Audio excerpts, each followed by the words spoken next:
I'm Thomas Sterner, and I'm going to explain how discounting is done.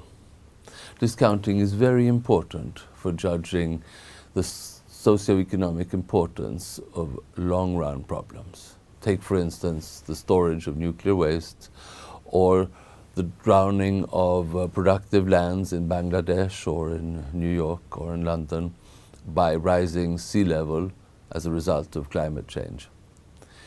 These will be very large costs, but they will occur quite far into the future, maybe in 100 years or so. If we have a cost of, say, $1 million, 140 years away, then with conventional discounting at a 10% rate, that would be worth much less than $1 today.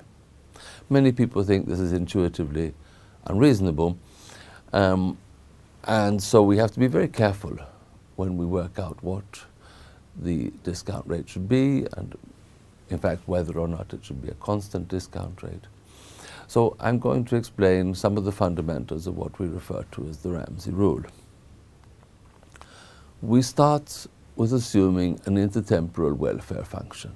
This means that everything about the future is summed up in one welfare function, where the utility, the stream of utilities that we get from consumption each year are summed up and then discounted at the utility discount rate rho. Rho sort of here is a discount rate that reflects how much less we care about the future than about today. Now, some people think that rho should perhaps be 0, or at least very, very small. Many people think, in fact, that we should care more about our children and future generations than about ourselves. And there are many philosophical arguments about this. There is, of course, a small risk each year that life on Earth disappears for other reasons than our own doing. And so that is sometimes cited as an argument for a rho, but it would be a rho that is incredibly small. In fact, if you like, you can think of it as being 0, but we're going to include it here since there are many people who think that it still exists, and it's important to treat that our mathematical treatment is complete. But the fact is that even if we think that rho should be 0, there may still be reasons for discounting. And the reason for that is that the utility curve is not straight. It is bent, as you can see in this curve here. The utility of money to rich people is smaller than to poor people. So that is the meaning of this curvature of this utility function. You can see here the marginal utility is falling. The marginal utility of an extra $1 for a really rich person is much smaller than for a poor person. I think that's fairly intuitive.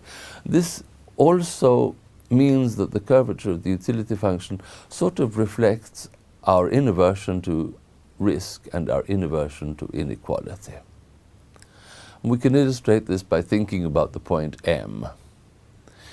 We would prefer being 2 years at the point M than having 1 year at the levels X and 1 year at the levels Z. And basically, if we think of this in welfare terms, we would prefer 2 people to be at M than 1 at X and 1 at Z.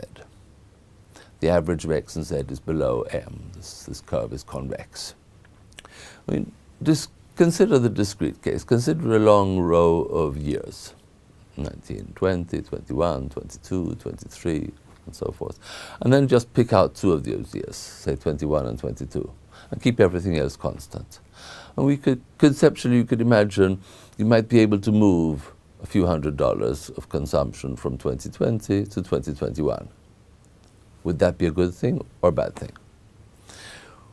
Well, the rate at which you would have to compensate the people in 2021 for the losses in 2020 would depend on the slope of the 2 curves here that you see here. There's one that reflects our preferences and one that reflects our production possibilities. Where they meet, and the tangent at that point reflects the discount rate. In words, all this means that we're looking for a change in the marginal utility of consumption. And I want you to think very carefully about this function. It looks simple enough. U of C of T. Suppose we move a little consumption, well now, not in years really, but in continuous time, from the moment T to the moment T plus epsilon. But the question is, what is the rate of change in the value of money? Or put this in another way, how fast does du dc change?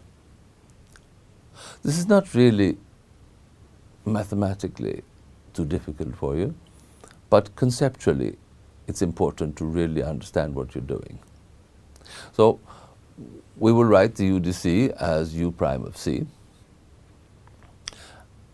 That's one concept you need to keep in mind, the marginal utility of consumption, or the marginal utility of money, which, remember, was going down. Rich people care less. And then think of just the term rate of change. Just take any variable z. What is the rate of change? Well, the rate of change is dz dt divided by z. So, in this case, what we are looking for, the discount rate, is the time derivative of the consumption derivative of utility, that is the time derivative of the marginal utility of consumption, divided by the marginal utility of consumption. Once you've figured out what it is you're looking for, it's not that hard to take the derivatives. Now we're going to put together these two parts, the utility discounting with the consumption discounting. Look again at welfare. Welfare was utility discounted with this rho, the utility discount rate, the impatience. Now we're doing the same exercise again. Assume we move a little consumption from T to T plus epsilon. What is now the rate of loss of the discounted marginal utility that we call welfare? We do basically the exact same calculation as you saw before, and the consequence is that the discount rate at the end is rho plus alpha times g. This is the Ramsey rule. The rate of discount is the sum of two terms. The first of those terms is impatience, or just our selfishness, if you like. How much we care more about our own utility than about the future. The other term is the sum, it's the product of two terms. The growth rate, which reflects how much richer future generations will be, and then alpha, which is an expression of how much less rich people care about money. Here is the Ramsey rule once more. And I suggest you read a little bit more on this. Thank you.